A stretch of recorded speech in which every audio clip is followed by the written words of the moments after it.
Welcome to Type 56, the story of the SKS and AK-47 in China. I'm Jason Clower. This is a college course about why the PLA deliberately chose obsolescent weapons like the SKS rifle and persuaded themselves that they weren't just compromised solutions that were good enough, but that they were perfect for them and their signature style of warfare. Today, it's 1962, and the PLA's cult of the SKS is really born. The PLA always cherished this myth of itself as a crack force of light infantrymen who were dead-eyed marksmen with their SKS rifles, making every shot count with pinpoint rifle shots from hundreds of meters. And today, in their 1962 border war with India, this myth gains such propaganda traction that the PLA will actually drink its own Kool-Aid and believe that their smashing victory proved how perfect the SKS was for them. The problem was, the PLA drew exactly the wrong lesson from this war. From 1949 all the way up until the autumn of 1962, China and Nehru's India were great friends, and Prime Minister Nehru tried very hard to please Mao. But in October of that year, at Mao's order, the PLA attacked across their disputed border, and it trounced the Indian army in a month-long war in the high plateaus between Tibet and Kashmir. They achieved strategic surprise. They had superior preparation, better initiative, better position, numbers. They even had better armament. This was the first and only time in PLA history that they were better armed than who they were fighting. The reason was that even though the Indian Army had a long tradition of professionalism, they did not have good armament. Part of this was that Nehru was a pacifist, and he made his army, as good as they were, make do with old British hand-me-downs, bolt-action Enfield rifles that were pretty good in World War II, but completely out of date by 1962. The Indian Army had few automatic weapons, and those were mostly Bren guns. Another good weapon by World War II standards, but badly out of date. The Chinese showed up the firstest with the mostest, and they handed the Indian Army their butt. As usual, the PLA maneuvered with real genius, and a proud Indian Army officer who wrote a thesis years later at the U.S. General Staff and Command College wrote, "The Chinese showed mobility in the mountains that no one thought possible." That's what people had always said about the PLA infantry right from their inception. During the Chinese Civil War, KMT generals learned and publicly admitted that at night, if they went to bed with a Chinese communist force anywhere within 50 miles of them, they just might wake up to find the communists on top of them. KMT generals were not watching Star Trek, of course, but if they had, they might have said that it was like Chinese communist commanders could take a corps-sized light infantry force, put them into a transporter room, and then communist Scotty would just beam them into your rear. It was unnerving for them and incredibly disruptive. So the PLA was a fantastic mountain force.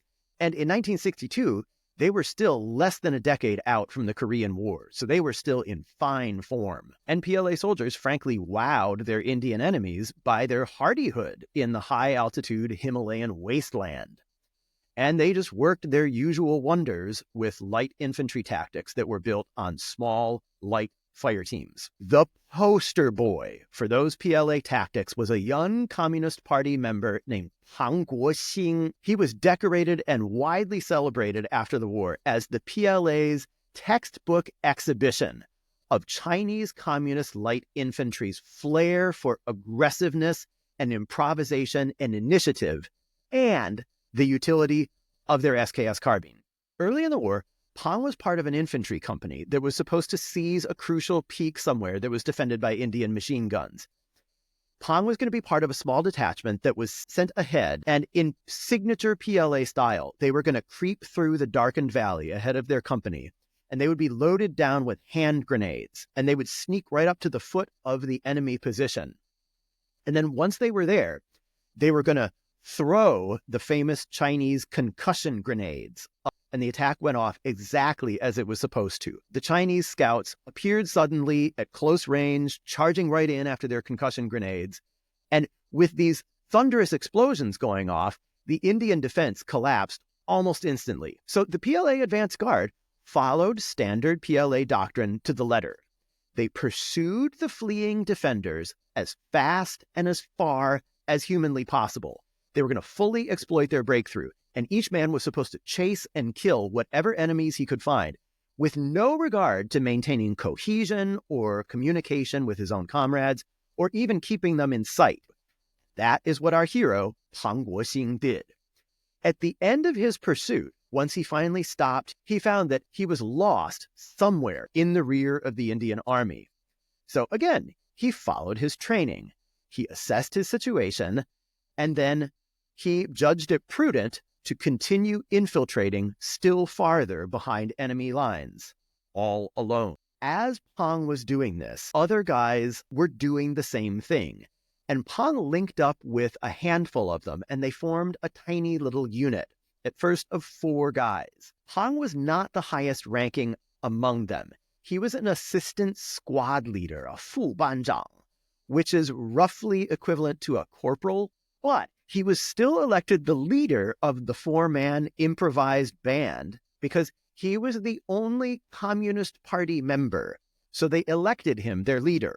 Note a couple of things. First, they elected him. The PLA actually did a lot of stuff by consensus, and leadership was more by acclamation than institutional authority. Note, too, that what set him apart wasn't his superior military experience or his seniority in rank. It was that he was a Communist Party member. Remember always, the PLA was not the Army of the People's Republic of China. It was the Army of the Chinese Communist Party. There's a difference. So Pang is now in charge of this 4-man band, and in the distance, he spies an Indian officer heading a sizable group of enemy troops. So again, he follows standard PLA doctrine. He's going to decapitate the Indian unit. Pang himself is holding an AK-47. Because he's what we're going to call a corporal, he's one of the 2 men in his original squad who had an AK-47 instead of an SKS. Well, he judges that the enemy commander is outside the effective range of his AK-47. So he calls over this buck private named Rang Fulin, and he says, "Give me your SKS."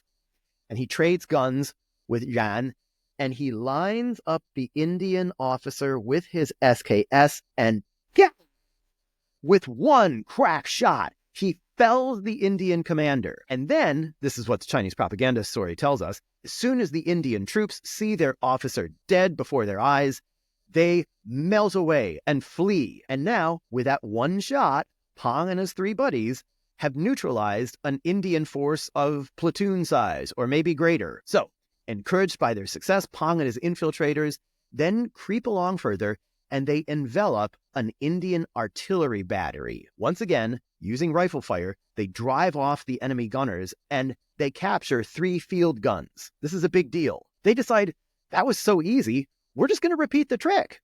So they creep further into the Indian rear. They find a larger Indian battery.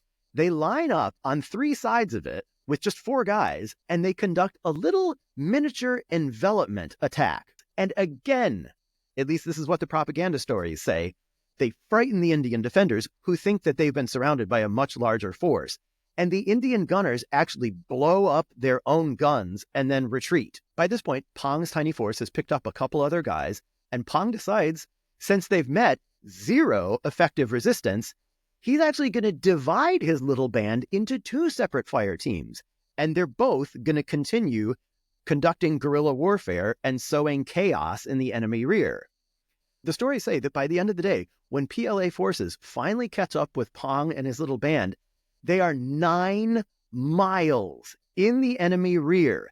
9 miles in the Himalayas, friends. There they are, being led by this guy who's a corporal, and they're actually trying to set up an attack on an even bigger Indian artillery installation. Well, of course, at the end of this campaign, Pang is decorated, and he becomes one of the poster boys of the PLA's genius with maneuver, with low-level initiative, and the precision firepower of the humble SKS rifle. For the PLA, it's the classic story. It's exactly how they like to think of themselves. Under-resourced, but plucky, dedicated, highly trained, crafty, and smart. But that was exactly the wrong lesson.